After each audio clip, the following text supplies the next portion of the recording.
Pleased that you were able to join us here this morning. I am responsible for 3 workshops or forums during this Congressional Black Caucus Legislative Conference weekend. And this is, of course, a very significant forum. It is so informative, and you're going to get so much good information that you're going to go home not only inspired, but in your possession, you will have some ideas and some advice that I think can be very important, particularly if you are thinking about going into business, if you're in business and you're thinking about expanding, or if you know someone who is interested or who would like to become an entrepreneur, and then you can guide them based on the information that you're going to get here today. So let me just start with talking about the fact that this Saturday marks the 10th anniversary of the beginning of the financial crisis, a crisis which, as many of you know, led to the Great Recession. During this time, Americans lost $13 trillion in household wealth. 11 million homes were lost to foreclosure, and 9 million people lost their jobs. But of course, those impacts were felt most acutely by the black community. We lost more in wealth, we had more foreclosures, and we had, and still have, higher rates of unemployment. Our communities are still lagging behind when it comes to recovering from the mess that was created on Wall Street. Now let me tell you about the statistics. Today, the unemployment rate for African Americans is still twice that of whites, and the racial wealth gap, the difference between what you own and what you owe, has gotten worse. For every dollar of wealth that whites have, African Americans have 5 cents. Before the financial crisis, we had 10 cents. The financial crisis hit us harder than it hit anyone else because of our wealth that was concentrated in our homes. And when our homes lost equity, or when they were foreclosed on, that wealth vanished. Other racial groups lost equity in their homes also, but they also had stocks, they had bonds, they had 401ks, and their own businesses and other investments to keep them afloat. It is through ownership that we can build wealth. And once we own, once we have wealth, then we can invest in the futures of our children and the future of our community. This is why entrepreneurship is so important for people of color. There are 2.6 million black-owned businesses in the United States today, and these businesses generate a total revenue of about $150 billion. Now that sounds pretty impressive, but if we put that number in perspective, we're coming up short on the ownership front. We make up 10% of the 27 million businesses operating in the United States, and our $150 billion in revenues is less than 1/2% of the $33.5 trillion of total small business revenue. And while the number of black-owned businesses has increased by 34% since 2007, African American entrepreneurs still face an uphill battle when it comes to starting and running our own businesses. For example, minority entrepreneurs frequently have challenges in, of course, accessing startup capital, the money needed to get the businesses off the ground. One study found that while most Asian entrepreneurs rely on family and savings, and most white entrepreneurs rely on banks, the main source of capital for black entrepreneurs is credit cards. And once the business gets off the ground, this lack of access to capital can severely hamper the business profitability. These are serious challenges, and this is why I wanted to have today's panel to not just bring you to this problem, but to bring in people who have faced this challenge and found a solution and who have become successful. With that, I'd like to introduce my 2 special guests for today. First, let me introduce you to Bryan, Scottie Irving. First, I'd like to introduce Bryan Scottie Irving. Scottie is the Chief Executive Officer of Blue Skye Construction, where he, among other things, oversees all aspects of Blue Skye, including construction management, general contracting, and development and advisory services. He helped to grow this black-owned company to $120 million in 12 years. You may not have heard of Blue Skye, but I see some of you know about Blue Skye. But I can guarantee you that you've seen their fingerprints all over the skyline of Washington, D.C. Woodridge Neighborhood Library, Howard University, Louis Stokes Health Services Library, Congress Heights Recreation Center, Mitchell Park Playground are only a few of the projects Scottie has shepherded through Blue Skye. And in addition to all of that, Blue Skye, under Scottie's leadership, has also increased the supply of affordable housing in D.C. through the development of 400 affordable housing units. Scottie is a Washington native, is a 30-year veteran of the construction and development industry in Washington, D.C. He serves as a board member for the District of Columbia's Housing Finance Agency, the Boys and Girls Club of Washington. He's involved in numerous local charities, ranging from mentoring at Francis L. Cardozo Education Campus to giving to homeless prevention initiatives. Through construction, he's made it his mission to help improve the community and work diligently to build a better Washington. Under his leadership, Blue Skye Construction has received numerous awards and accolades, including the 2016 Small Business of the Year, the Minority Small Business Advocate Award, and the Charles A. Harsky Civic Leadership Award. Is that enough for you? Please give them a big round of applause.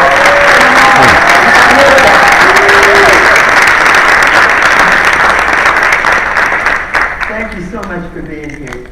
I'd now like to introduce our second guest, Richelieu, the founder and CEO of Sundial Brands, which is the maker of top hair and body brands, Shea Moisture and Nubian Heritage. Richelieu's grandmother, Sophie Tucker, sold handcrafted shea butter and African black soap preparations in Sierra Leone to support the family. She became known as a healer throughout the countryside and taught those recipes to Mr. Dennis. In 1991, upon graduating from Babson College and unable to return to his home country of Liberia because of the Civil War, he partnered with his college roommate, Maxine Waters, to pursue a bold concept, address specific skin and hair issues that have been traditionally ignored by mass market companies. He has led Sundial from selling products on the streets of New York City to selling in and co-creating a comprehensive portfolio of offerings with the largest U.S. retailers in mass, prestige, drug, grocery, beauty supply, natural and other specialty channels, as well as direct distribution to the UK, Caribbean, Canada, Mexico, South Africa, Kenya, and Nigeria. But that's not all. This year, Richelieu bought, with his own self money, the iconic Essence magazine, and with that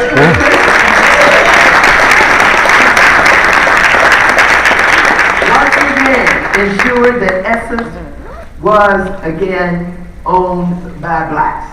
Wow. And you know how mad we was with Essence when they sold it, right? We all wanted them to keep that magazine and everything else they was doing, right? I'm using wearable glasses with Google. We're bringing big investments. All right. I cleared it with Waters before. I've interviewed her before. For a number of years, and when they sold it, they made a lot of money.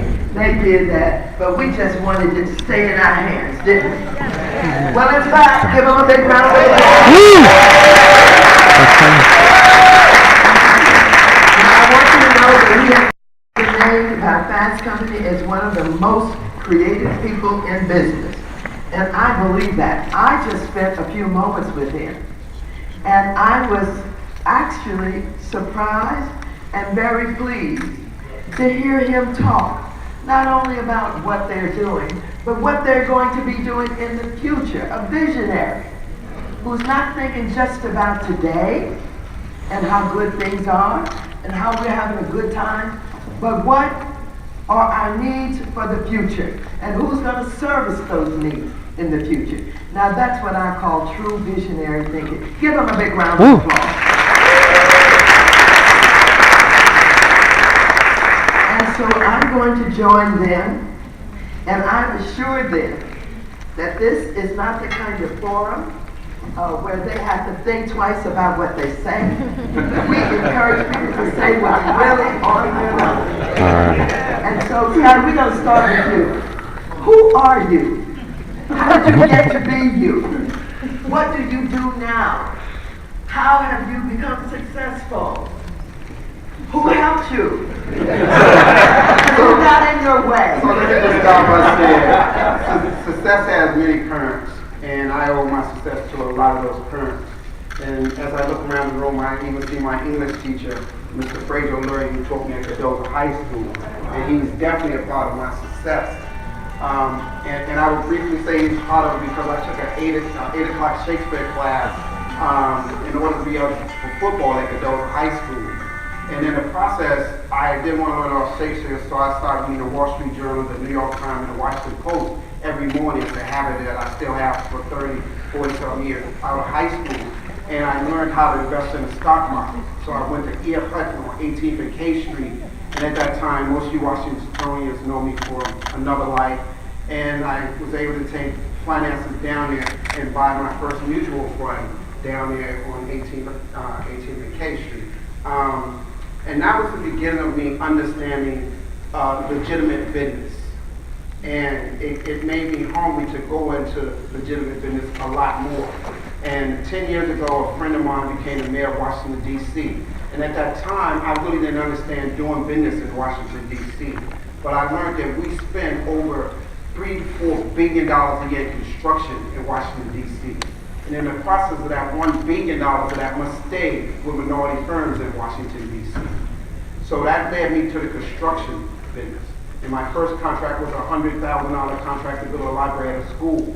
And now my largest project is a $30 million project where I'm building a homeless center.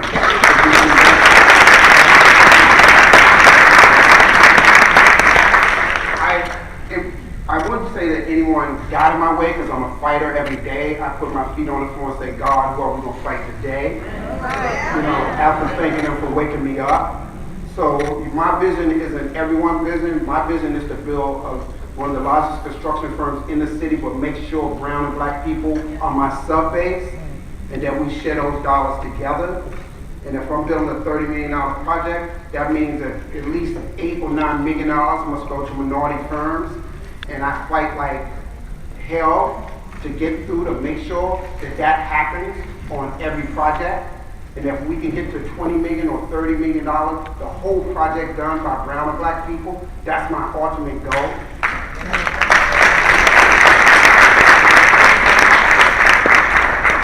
And I think that's, you know, who I am. I'm a Washingtonian that's dedicated in the spirit of Marion Barry, that's dedicated in the spirit of everybody who came before me to make this happen around the city. Thank you very much. Questions for you. Mr. Dennis, who are you? How'd you get started? Now, I told a little bit about where you come from, and I think it was your mom and your aunt that got you started in this? My grandmother. Your grandmother. And I was corrected, it's shea butter. And I want to let him know that before he starts. And how did you get to be you? And what about capital? We all focus on the fact that, you know, it's so hard to get capital, to get started, particularly as a black business. Who got in your way? Who helped you? And what advice do you have for us? loaded question. I think starting with who I am. I think I am the product of single mothers. So my grandmother was a single mother. My mother is a single mother, and I have 4 daughters. I'm in business with my entire family, which are all women. My sister is our chief innovation officer. Sister-in-law. Like my whole world is built by women, right? At home and in business, and now I have a new leader in my life, Michelle Eubanks, who's the president and CEO of Essence Communications. Give her a hand. She's not going to come up, but she's stand up. I want to start by saying that it's incredible to be in a position to have returned Essence to being black owned, but that was a financial transaction. The real reason that Essence is black owned today is because of Michelle Eubanks and her tireless efforts to keep it afloat, to keep it relevant. And her leadership in transforming it now. So I think for who I am, I think those are the women have been my influence my entire life. Everything that I've seen, everything that I've experienced has been either because of a woman or through the eyes of a woman. And that has led me on a path to correct where I can and to influence where I can the structural barriers that prevent women from realizing their objectives, whether it's in Africa, whether it's here. The infrastructures, the cultural structures that were put in place, quite frankly, to keep men dominant, right? And so how do we tear down those structures? How do we realign those structures so that it's not inherent, that it's an opportunity that we can all share. So that as a sort of overall value system is what I'm rooted in, is who I am, and the way that I've found to do that is through commerce. I think the most effective tool for stabilizing and growing our communities, black communities across the globe, is commerce, right? And when you think about it, and you go back to our origins, we have historically been driven by commerce, right? You go all the way up pre-slavery, you go all the way back to the beginning of time. You go back to Nubia, you go back to that place of where civilization, the cradle of civilization, you go back to where the trade routes were first formed, you go back to where transactions were first documented. All of that happened in Nubia and spread out to the rest of the world. And that's the epicenter of where we're from as black people. And so for me, it's always, in fact, one of my brands is called Nubian Heritage, based on just that, right? On the fact that we are historically commerce-driven, and where we end up today has not been having the opportunities to drive commerce. And so for me, my focus is on how do we bring commerce into our communities, starting at the core of it with empowering women to have economic access, to drive their own destinies, so that we can break down some of these structures. So that's a little bit about how I think about it. That's very informative. And before I get to the next question, I'm going to revert because I think a little discussion about it may be significant based on how we think about perceived opportunity. You're from Liberia, and you talked about your grandmother, but that was a country that was involved in war and strife for a long time. So you must have been very young witnessing this or experiencing this. Why didn't you just say, everybody's no good, nothing good can happen to me, look at what happened to my country? How did you get out of that and not become a victim of what was going on in Liberia. Yeah, yeah. You know, it's so for me, my mother's Sierra Leonean and my father's in Liberia. So I had it on both sides, and those civil wars happened simultaneously, right? And what I saw though was probably the greatest forms of evil on the planet over, this thing started in Liberia, started in 1980 and went straight through for almost a decade and a half, right? But then I also saw pure good, right? I saw women, and primarily it was the men destroying the communities in the country, and the women holding it together, right? I saw them do things and sacrifice things for, risking their own lives in order that somebody else's child or that somebody else may survive. And so I think, and then having, my mother and my grandmother and that sort of base to protect me, and saw the things that they did throughout that period of time to save us and to save other people, I think was sort of and everything, right? There's always bad and there's good. And you can choose the side of being the victim of the bad, or you can stand up and fight it, right?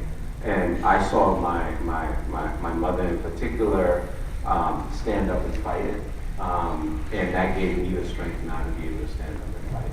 And so as I go through this, the biggest concern that I have in my journey today is that I don't let that legacy down. Okay. Okay.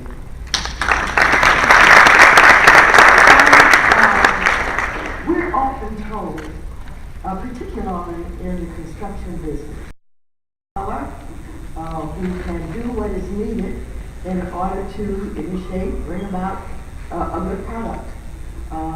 Everything from architects to just plain old supervisors who are managing various aspects of that development, et cetera, et cetera. Who's making that budget for that project?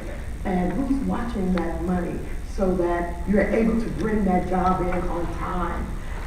And who's taking care of it? Can you find blacks to participate in management and construction that can get the job done? Oh, absolutely we can, and we constantly do. There's local schools like in Washington, D.C. We have UDC, they have a construction management program. Morgan State, they have a construction management program. Plan U, we have kids in Washington, D.C. go to Plan U and their construction management program. So we have it. It's just doing the research to find these individuals that want to come and work for you. And we constantly find these individuals that want to come and work for us. I just want to go back and say I've never, in construction, I've never seen a project come in under budget or on budget. I've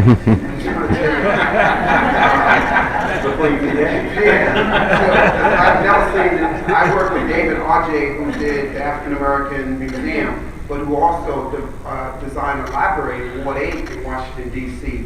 And David R.J. wanted his concept, and the library wanted a smaller concept of his concept. And believe me, the architect win in these battles if the city ever want to deal with that world-renowned architect again. And David R.J. has designed buildings all around this world. He's one of the most sought-after architects in the world. So in order to do business with him, you must bring his concept forward. And it is a lot of talent out there. It is a lot of African Americans that want to work in this business. We found out that young people with engineer degrees are unemployed for 2 years after they get their degree. So I was trying to figure out how was it that I was finding a young man that I taught in school was unemployed for 2 years and joined me as a laborer until I went to the site and saw the sheet, and he said, hey, I just got my degree from Plan U, but I've been unemployed looking for work. And once I did the research and the study of it, I was finding out that they was unemployed for 2 or 3 years. The average person with a construction management degree, the average person with an engineer degree, and that's hard to believe when we need this talent in our community. Well, let me just ask you this as we move forward. contracting and procuring opportunities with government, whether it's local government, state government, or federal government. I'm told that many of the big firms, of course, have response to requests for proposal. They spend a lot of money, and they put together, a good team, and they answer questions that are not even asked as they try and get the job, and that puts others in a very competitive position. Have you had a problem competing? Have you had a problem with your response to the request for a proposal being denied or turned down, or when you knew that it was better than someone who perhaps got chosen? What happens in this game of responding to these requests for proposals for contracting and procurement opportunities, particularly with government? So I would say in Washington, D.C., it's not that bad, only because Bryan, when he was the mayor, had put some things in place. Yeah. And every mayor under, or that followed Bryan, whether it was Mayor Fenty, Mayor Gray, Mayor Muriel Bowser, kept those programs going forward. So we travel in that vein to accelerate growth. So in the process in Washington, D.C., like I say, they have to set aside $1 million of the city money. So that's what we follow. What I do is try to find small firms that might say, I can't do the whole $1 million pot, but I can do $250 of the pot. So then I might put 5 companies together. As long as it's not the MEPs, which is plumbing, electrical, and mechanical, I will put a company together to give me my drywall, to give me my lights, so they can continue to grow. And then once they get their bonding up, they can handle $1 million package, or a $2 million package, or a $3 million package. So that's how we put it. That's how we put it together. I just had an argument with procurement with DC government. I've read about an older guy in the Washington Business Journal, and he did curtain walls. Well, one of the projects we're doing is a $4 million curtain wall system. I wanted to hire him. DC government didn't. So I fought back to say, we're going to hire him because he can bond his job and he's going to do this Ward 6 shelter. They wasn't happy, but at the end of the day, I got a $4 million minority company to do those curtain walls at that shelter. Wow. And what's really important for us is our mayor. We have a mayor that created the Green Book. So inside this Green Book, she lets you know 6 months before her budget hits, these are opportunities. Then she created what's called a waiver, which she announced now, these are the waivers that I might have to give. So how do we travel in that waiver vein? How do we look at the waivers that the city asking for and not give that waiver? And that means that you have an opportunity to create this business. Can you supply the hospital? Can you supply the convention center with food? Can you do these things? And so that means next year, you must say, okay, I'm not going to let them give that waiver, and I'm going to go and supply the convention center with food. I'm going to supply the convention center with coffee, with the napkins, with the toilet paper that our government needs. That way, it's no longer the waivers given out, and we letting $1 billion or $2 billion leave our city.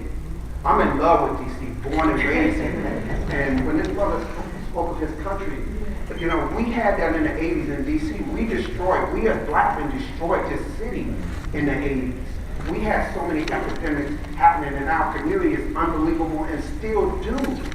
It happened in our city. It's Ward 5 and Ward 4, African American women are the largest, have cancer that's come out of these wards constantly.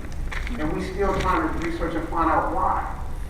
So we have to really be involved economically, financially, and health-wise in our city to get better. And that's so important. Well, that is important, and I just want to ask you, who's doing the bonding? Bonding has always been a problem for minorities, particularly in contracting and development. We even had to, at one point in time, create a bonding company in California. So do you have a bonding problem? I started off with a bonding problem. But I learned that what I had to do, and my wife who's sitting in the audience, Sharonda, we financed our house and took money out our house to put up with a bonding company. And as we grew, now we must leave over $1 million and some dollars, my partners and I, in the company all the time for bonding. And as the projects grow, we must put in more capital into our company in order to do these projects. Right now, we're doing $50-something million, and they ask for a fraction of that bond into being cash. So that means we must always find, some of our own personal sweat equity in dollars to be put into the company. Well, that's interesting because that, for me, that says that perhaps one of the things we need to set our sights on is the creation of a bonding company. Yes. So that we can support, the minority businesses. So now, I was talking with Mr. Dennis, and I've always believed that our greatest number one problem was a lack of access to capital. And I talk about it a lot. And he set me straight. He said, no, that was not number one. And he went on to tell me what is number one, number two, and number three. So I talked about what you're going to learn here today. I'm telling you what I learned here today. Is that right? Yes. You want to tell us about number one, number three? Certainly. I don't think I have a choice. I think, look, not to in any way, shape, or form discount the capital challenges that we have, yes. right? They're not just challenges that every entrepreneur faces, but they're specific challenges that we as Black entrepreneurs face in getting capital, right? They're structural, they're racial, they're all of these things that we all know. But I think that there are two challenges that I think there are two unlocks, let's say that I think are more critical in the development of entrepreneurship in the Black community. The first one, I think, is access, right? Just having access to the knowledge bases, having access to people at the bank, having access to people in bonding companies, having access to people in DC government, just having access, because we don't necessarily grow up in communities and in environments where your neighbor is the branch manager, your cousin is the head of legal at a firm. We don't. So I think that's, and when you think about it, in every Black household there is some entrepreneurial activity going on. Period. All right. If you just stop and think about what happens in your own home, in your own environment, we get started. Right. Then the challenges become, well, I don't know who to go talk to take this from this level to the next level. It may cost me $50 to do this. I really need to get to $500. You can figure that out. But if you can't figure out how to move from doing it at home to moving into a store, that's a problem. So I think that's the first thing. I think the second challenge is expertise, right? Being able to, we just talked about attract talent, right? Being able to get expertise to come into your business and help you grow and scale that business. Because a lot of times where you're spending the capital is because you don't have the same access that somebody has, so you have to pay for that access. And you don't have the expertise and the understanding and the knowledge base as to how to do something, so you're paying for that. So if you think about it at a very sort of rudimentary level, capital then becomes the third piece inside of a family business, a small business, a startup, however you might call it. Then comes capital. Because the other challenge that happens with capital, and I think that impacts us disproportionately, is when somebody does take, in their minds, a risk on putting capital with us, but we still don't have that access and that expertise, guess what happens to the capital? It disappears. And then the financial community says, well, this is not a good community to invest in because they don't deliver the returns. The reality of it is that we over-deliver on returns, but it costs us so much so to do it that we can't scale the businesses, right? And so our focus on it has been, we launched a fund called the New Voices Fund, which is a $100 million fund to invest specifically in women of color entrepreneurs. And the problem that we see that we're solving is that while we have the capital and we invest the capital, we've already to date, it's been about 4 months now, we've already invested over $50 million in Black women.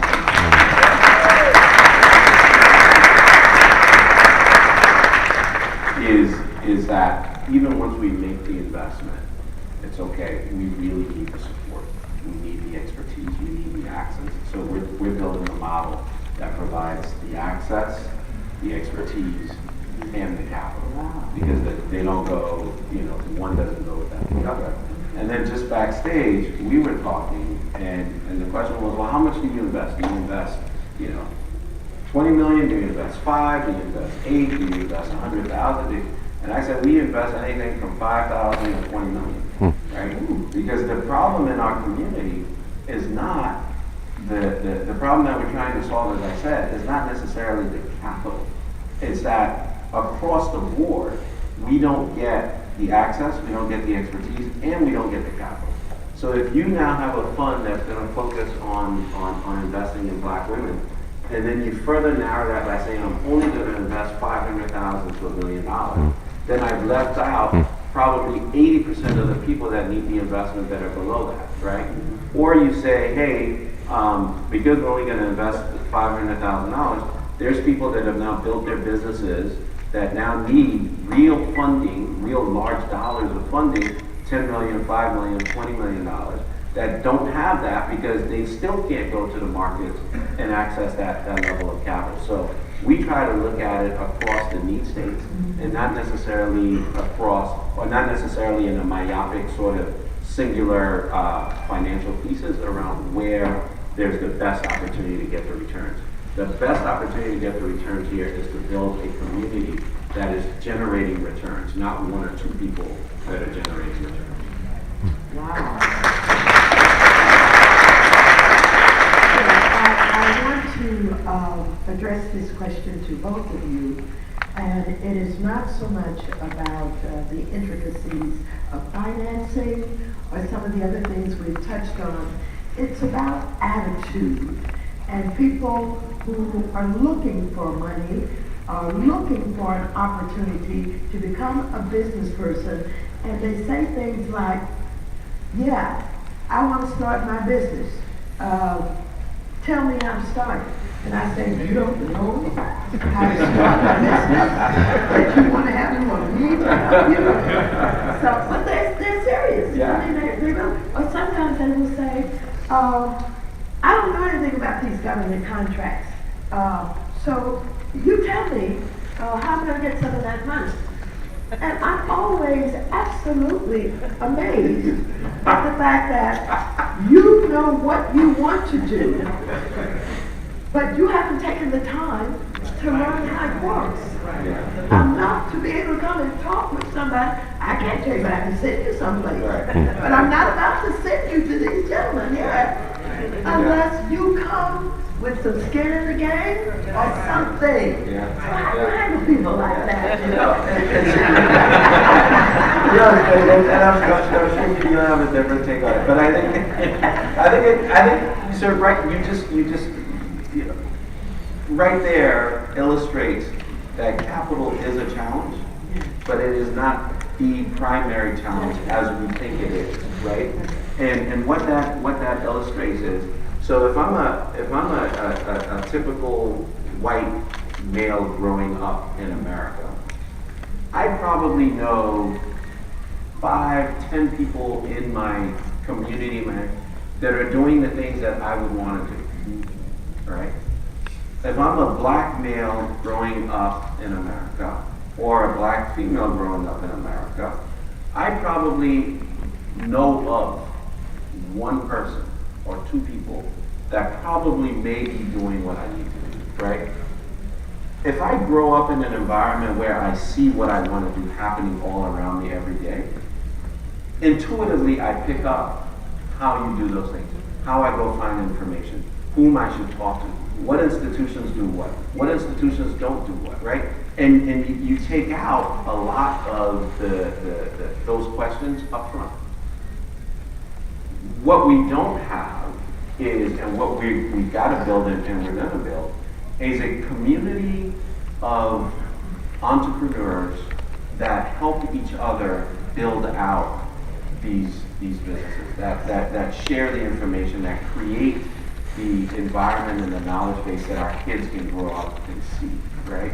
And so to answer your question, what we do with those people is start to as a community business as opposed to getting stuck in the reasons why. Wow. Amen. So, real quick, one of the things that I started using my social media page just to put where you go to learn about these opportunities in Washington, D.C. And when a person comes to me with these questions and saying they want to get into the business, I always make sure that they go to workshops that D.C. government has. And then I'll call and say, did this person show up or did that person show up? I'll follow up. So if you come to me, I'm going to send you to the right person in the right place, but I'm going to call DGS. I'm going to call the small local business and see if you showed up for that presentation that they did on how to start your business, how to get your business plan, because that shows to me that you want to put some skin in the game. I see individuals around this room, Ms. Thompson, Ms. Douglas, who deals with real estate. One of the things we do at DC FHA Board, we spend $400 billion a year on creating affordable housing. So I had our executive director, instead of giving the money to some of the big guys, we created a program now where we put equity into small development deals to create affordable housing in our city. So if someone has a 4-unit or 8-unit building, we put that equity up down to help you accelerate growth and create affordable housing around the city. So yes, we want the skin in the game, but we have so many sessions here in Washington, D.C. that they offer how to get your business plan, how to get your capital. You know, we back now, we put up, the city put up some $500,000 loans, $250,000 loans now for entrepreneurs to be able to get up and running. So we have to take advantage of all these opportunities. It's incredible with the amount of opportunities that's before us, and that every year we do not exercise and spend that money in our city because we're not taking advantage of these opportunities. We have to do a better job. How important